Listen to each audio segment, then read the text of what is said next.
I'm going to go ahead and begin this morning with two, I'm going to call them unanswerable questions. My favorite theologian is a guy named Dietrich Bonhoeffer, and he once began a sermon pointing out that there are two questions that really drive people to church, but there are no answers for those questions, at least at some level. The question, what has become of my loved ones who have died? Where are they? What's happening? And what will happen to me when I die? The common reality of all of humanity is death. On a long enough timeline, the survivability of the human race reduces to zero. None of us get out of here alive. Yay! You know, our culture doesn't know what to do with that.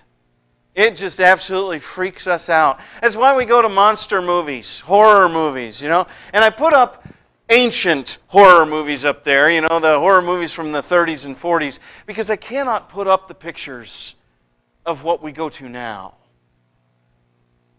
Because they're just too gory. And we have children in the audience, and frankly, that's scary enough. But why does anybody do this? Well, it's a safe way to deal with death.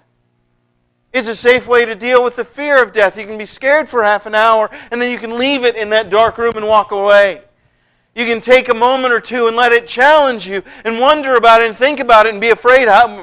Will I be torn apart by Frankenstein or eaten by a werewolf? No, I'm not going to be. It's okay. I'm safe. And so you can safely deal with a reality that you really don't want to deal with. The other way that America tends to deal with it is to pretend it's never going to happen. You take the right drugs, you exercise the right way, you go to the right health care, maybe you get a lift or a tuck or something. You can put death off just indefinitely. And of course, we are extending our lifetime, right? We are living longer than we used, but you're still gonna... I'm sorry, I hate to be the bearer of creepy, bad, morbid news, but you're going to be here someday. Yesterday, I took a walk through a graveyard because, I do that kind of thing. We were at a scouting event at a church that had a graveyard, and I was actually looking for my daughter. He'd run off somewhere. And I was walking through the tombs and looking at them. Some of them were very old. There was one I saw that the person was born in 1783. They have been there for a long, long time. The reality is we're likely, if the Lord waits to come back, if the world doesn't end, we're more likely to be here a lot longer than we will be anywhere else. Have you thought about that? And eternity stretches out in front of us, and depending on what you believe about that, you're going to be in that much longer than you're in this. This is a breath of vapor. It passes so quickly. A flower that grows up and is beautiful, and then it fades and it is gone, and no one remembers it anymore. That's our life. Aren't you glad you came? It's happy stuff we're dealing with here, huh? But we hate the unknown and the unknown reality of this thing, because the people that go there stay there. And they don't tell us what they've experienced or what's going on. They don't let us know. There's a grave in Tennessee that I go and I talk to sometimes. Underneath my feet when I'm doing that is my father's body. And I stand there and I tell him about my life. And I tell him about my successes. And I wonder, what do you think of me? Do you think at all? But he can't. Those are one-way conversations.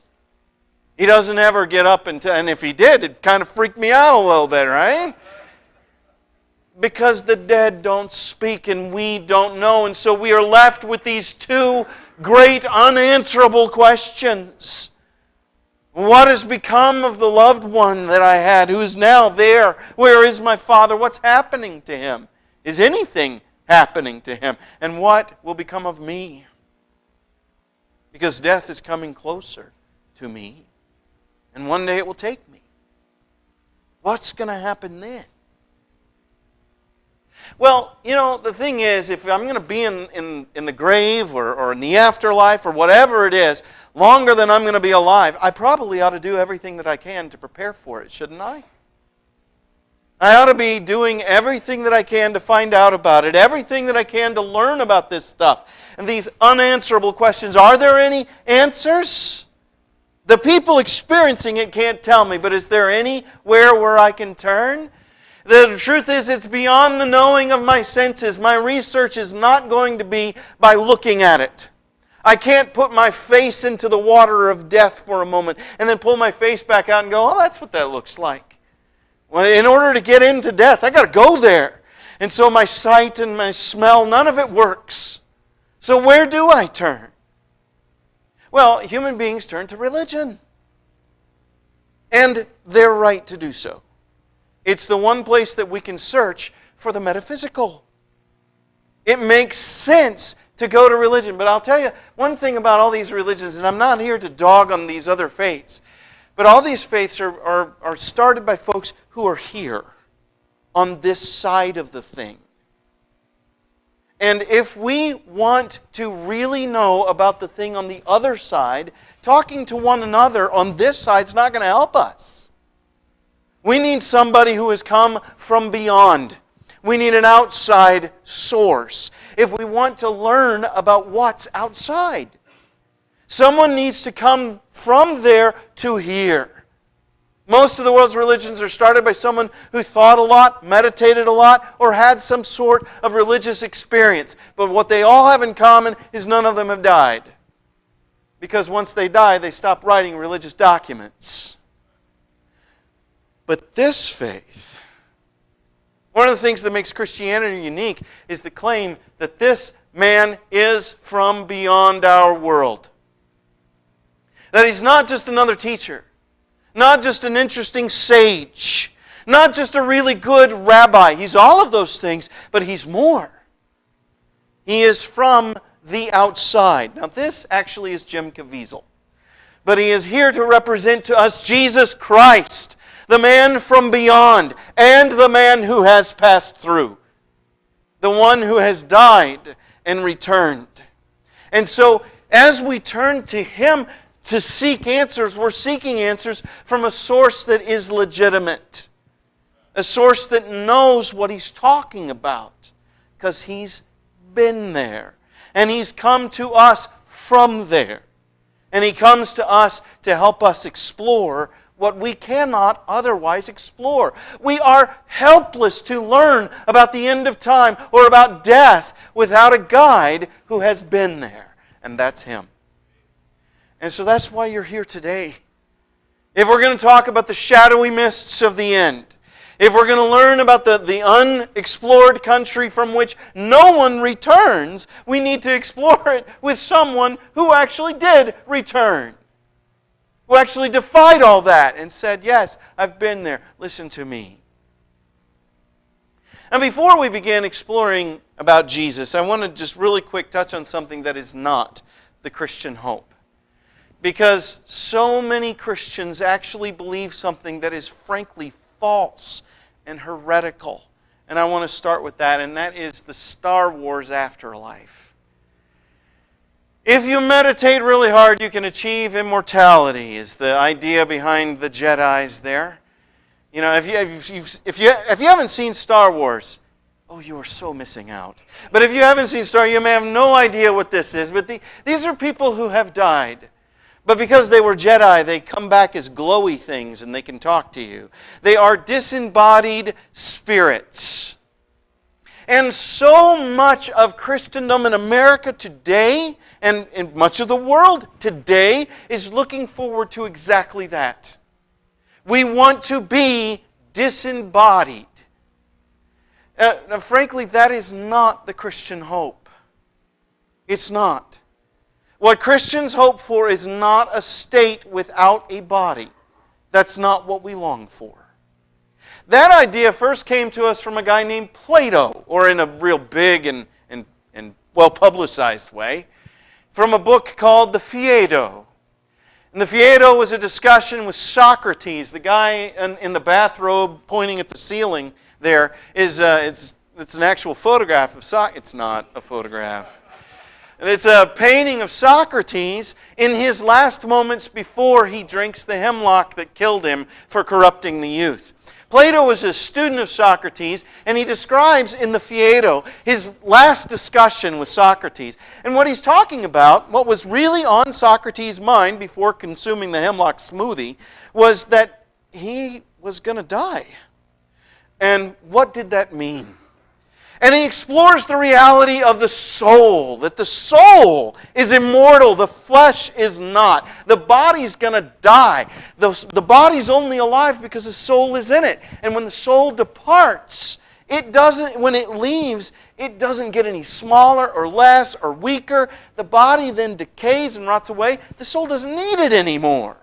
You get to leave that and go to a kind of judgment place and maybe go to this island of the bliss. And that's what so many American Christians want. A disembodied state. Plato was right, or rather Plato and Socrates before him were right about a lot of things. If I lose my arm, my soul doesn't get any smaller. Right? So my soul and my body are not the same thing. But his idea was that the body is a prison and that the soul is trapped in there.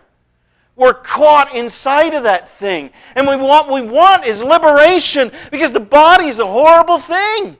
It's terrible. As it ages, it gets weaker and it hurts. It gets sick a lot. And you don't want a body. You want to be free from your body. You get trapped in it in the first place and you want to escape. And how many of us think exactly that way about the afterlife? You hear it at funerals. You go to a funeral and the body is free. I mean, the soul's free, and they've gone on to heaven, and they're there right now, and we want to be free. Folks, it's not Christian. It's not. Because in order to be Christian, it needs to be the Christian hope, and if it's the Christian hope, then it ought to deal with that guy. Again, not Jim Caviezel. It ought to look at him and say, my hope is in Him and what He has shown me and what He has revealed to me. And what happened to Him, that's what I'm looking for. So what is the story? Well, everyone knows this story, right? The story is resurrection. The hope is resurrection. That's what Christians should and do hope for. The longing is to be lifted up. What happened to Jesus? Well, we know He died. He was crucified. He died on a cross, a slow and agonizing death of suffocation. But then He was taken down and He was buried. Now that's, He's dead. Right? So He's entered into the foreign country. He's encountered the real questions. And He was buried in a guarded tomb. Why? Because before He died, He said, I will die and be buried and be raised on the third day. And the people who had heard that, who were killing Him in the first place, said, oh, we don't want people lying about that. So let's put guards there and make sure that no one comes and steals His body. Because we know He's not coming back, but someone could do that. They could steal His body and then they can go out and tell the story that He was raised from the dead, and we don't want that. Right? So He's buried and they're making sure that He stays dead. Except they couldn't. Because on Sunday morning, those guys passed out during an earthquake and an angel came, rolled the stone away, and when the people came looking for Him to do kindnesses to His body, they found that His body wasn't there. Because He is alive. He is alive. Praise God, He is alive. Now, if it's going to be the Christian hope, it's going to have to deal with that. That's what we long for. That's what we want. Resurrection involves a body. Resurrection is not an event of the human soul. The soul goes to God who gave it, and it waits But when resurrection happens, body and soul are reunited and they come back. They come back up out of the ground. The body that goes into the ground is the body that comes out of the ground. Now, why would I say that? Well, what happened to Jesus? When they went to His tomb, they found it empty. They didn't find a body in there and turn around and here's Jesus and, hey, look, you got a new body. You got that one there and that was cut rate, but this one's much nicer. Good. No, that's not what happened. The body that went into the ground came out of the ground. And so that's the Christian hope. This body, someday, if the Lord waits long enough, 400 or 500 years, this body's going to be dead by then. And then it's going to come back. Because that's what happened to Jesus. Now, it's worth noting, it's going to come back changed. The body that goes into the ground and the one that comes out of the ground, they're the same body, but they're different. They're same but different. Yes, this body gets sick. This body grows old. This body has weakness. This body wants to sin. There are all kinds of things about this body that will be changed and done away with. But it will still be this body the same way that an oak tree comes from an acorn. It's the same acorn. It just got a lot bigger.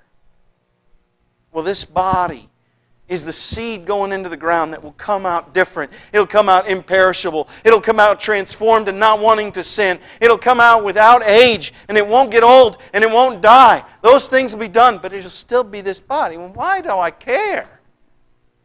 Why does anybody want that? And why wouldn't it be better if we could just float away like Jedi? Wouldn't that'd be a lot more fun? Wouldn't have to deal with the intervening time, where your body is somewhere and your soul is there. What's going on then? It'd just be a lot better if we could just go to heaven as souls. Can we do that, please? Well, if you have a hard time believing it, you're not the first Christians to have a hard time dealing with it. The first folks were in a city called Corinth, where Paul talks to them about the resurrection of the dead. And the reason why this is so important. And the reason it's so important is, can you read that? No, probably not, right? If you want to open up a Bible, it's in 1 Corinthians and it's chapter 15, and we're going to deal with the first 22 verses. But the very first thing that he says is that Paul, when he opens up the topic, he's going to say, I want to remind you of the gospel. That resurrection is at the heart of the gospel. And not just the resurrection of Jesus, the resurrection of everybody else. The resurrection of everybody is right there at the center of the gospel. He's going to say, I remind you of the gospel that I preached to you, in which you received, in which you stand, and by which you are being saved, if you hold fast to the word I preached to you, unless you believed in vain. And what he's saying is, this is gospel stuff. You can't take resurrection out of the dead out of the gospel. If you do, you deny the gospel. And it's going to mess with your salvation. That's how important this is. The resurrection of the dead body, of everybody's dead body, is at the heart of the faith. And then the next thing he does is to begin exploring all these appearances that Jesus had. See that he appeared to, well, first he'll cover the basics, that he died, that he was raised, but then he starts saying, and he appeared to Cephas, and then to the 12, and then to more 500, and then he appeared to James, and to the apostles, and then last of all to me. And why is he spending all this time talking about it? He wants to prove that it happened. This is not a thing that one or two witnesses established. You've got hundreds of people who saw him alive. Okay? So he's saying that Jesus anyway is resurrected. Now, if you're a typical Corinthian, you might not have a problem with that. You might say, well, sure, Jesus can come back to life, but dead people don't. The rest of them don't. And Paul's going to say, well, the resurrection is the gospel. Gospel means good news. And what Paul is saying is that the resurrection of Jesus is the good news because of what it means about you and me. That the defeat that we see in our bodies, and the decay that we see, and the trouble that we see, the pain that grows up, the failure in relationships, and the mess that's all around us, that doesn't get to have the final word. The final word is that all of that will be overcome in the resurrection of our bodies. And why is that such a big deal? Why is Jesus' resurrection? Because of what it means about me. And what's going to happen to me? He says, now if Christ is proclaimed to you as raised from the dead, how can some of you say that there is no resurrection of the dead? People in Corinth were saying, no. Jesus can come back to life. But my grandfather's been dead for 60 years. Have you seen him? He's not looking good. And that body's not coming back. And I'm a fisherman, and I had a buddy who fell into a feeding frenzy. There was a whole bunch of sharks. No, that body's not coming back. He wouldn't want it if it did, because it's in all different parts of the ocean. The sharks, when they finished with it ended up on the ocean floor over about a 200-mile radius. So no, that body is not coming back. That's what their problem is. They say, how can we possibly believe in the resurrection of the dead? Jesus is only dead a short time. He can come back. But no, the dead don't.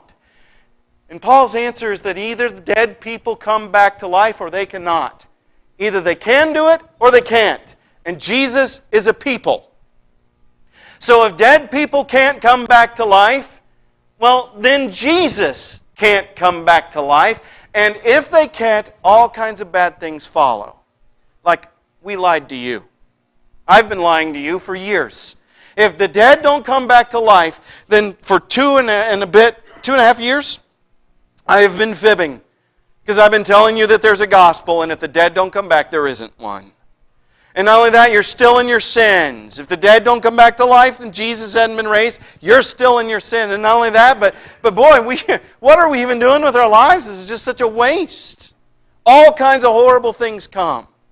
But, and to make this clear, what he means by the dead is he means dead people. Does that make sense? He's talking about dead bodies coming back to life. That's what resurrection is. It's a dead body rising up out of the grave, forever changed, never to get old, never to get sick, never to die. That's resurrection. To have this incorruptible, forever changed body. It's dead people coming back to life. Now, what he'll next say is, but Christ has been raised, and there's the gospel. Since Jesus has been raised, we also will be raised. Jesus is a first fruits reality. And that's really an important word, first fruit. We don't practice first fruit, but in ancient Judaism, when you went out into your field, when the first few grains got ripe, you went and got those, and you gave them to God. That's first fruits. Okay? So, what you got when you get first fruits, well, if your field is full of wheat and you have first fruits that are wheat, guess what the rest of the harvest is going to be? Anybody? Yeah, probably wheat. That's right. Or if your first fruit is peaches, there's going to be a quiz later. If your first fruit is peaches, you're likely to get peaches. What's not likely to happen is to have your first fruit be peaches, and what happens after is elephants. That's not going to happen. Okay? What happened to Jesus is the first fruits, and we should expect what happens to the dead to match it. And what we've often got in our heads is this idea that the first fruit is Jesus, and He has a bodily resurrection, leaves the tomb empty. But I'm going to have a spirit that goes to heaven and leaves my body behind. That's peaches and elephants. I agree. I'm just as incredulous as that. That's not the same thing. So when he uses the word first fruits, he's saying what happened to Jesus will happen to us. To all of us. If we are dead when He returns, we should anticipate resurrection of our bodies, just like His. And he'll go on to say that this happens because a human being introduced it. First, Adam introduced death to us. Adam brought death. And everybody gets to have that now, right? Is there anybody who would prefer not to participate in your Adam reality and not die? I would rather, wouldn't you? Does your will not to participate in your Adam reality actually make any difference at all? No, it doesn't. So Adam brought this, Christ brought this. And what happened with Christ is going to happen with everybody. We are going to be raised from the dead when we die. Okay? What has happened is basically the end has come into the middle. Jesus dies and then is raised from the dead. Resurrection is supposed to happen at the end of time. But here he comes and he does it right in the middle of time. And this is more than just somebody who's raised from the dead like by Jesus, like Lazarus. Lazarus died again. Jesus never will. And so that's an end of time event. It happens right in the middle. So Jesus is raised from the dead and then God hits a pause button. And he leaves all the rest of the dead in the ground, but Jesus is pulling them up. And eventually everyone is coming up. There will be a day when Jesus comes back, and when He does, God will push play. And when that happens, what began with Jesus, the first fruits of Jesus, will happen with everybody. Now, why does this matter? This big philosophical concept. Why would Paul tie this all up with our salvation even? Why do I need to believe this? What difference does it possibly make? Well, first of all, it makes a difference in that for many of us, our hope is entirely too small. Because resurrection isn't just an experience of our bodies, it's an experience of all of creation. New heavens and new earth, or very likely this earth, resurrected. It goes through the same sort of destruction process that a human body goes through in death, and then it is raised out of death. And so everything is going to experience this. We have this idea in our head that I want to be disembodied so I can go somewhere else and get away from this. No, God's going to raise it all. And if your hope is to run away, then you are looking at this world saying there's no hope. God is its hope. There is hope in everything that you see. This picture is of Detroit. It is a dead and decaying city. There's no hope for Detroit. Yes, there is. Because Yahweh lives. And His Word is powerful. And His dreams are to raise it up. And He will. In the last day, everything will experience resurrection. For many of us, our hope is entirely too small. But if you live hoping for that, you'll probably want to engage more here. Bringing it about already here through the power of God. Is your hope big enough? Or is your hope too small? The other reason that this matters is because the same power that was at work that brought Jesus from death into life is already at work in us. The pause button is kind of flickering a little. In the book of Ephesians, Paul talks about how that the same power that raised Him up is raising us up too. The transformation that comes about in our life is the transformation of resurrection. We are being led out of death and into life even now. And so, why do we need to care about this? Well, are you living with hope at work in your life? You know, very often the hope that too many Christians have got, too many people have got, is for pie in the sky when you die. Oh my. You know, and that's all I've got. But right now, right now I'm going to be a jerk. Right now I'm going to suffer setback and defeat. Right now this is all I got. No! The hope begins now. Resurrection is at work in all of us right now. The resurrection of Jesus is so powerful that even before the end of time, it begins to lift up the dead that are you and I. We are at work with Christ in our hope. So this matters. As we look towards the end and we think about life after life, it actually comes home to us right now.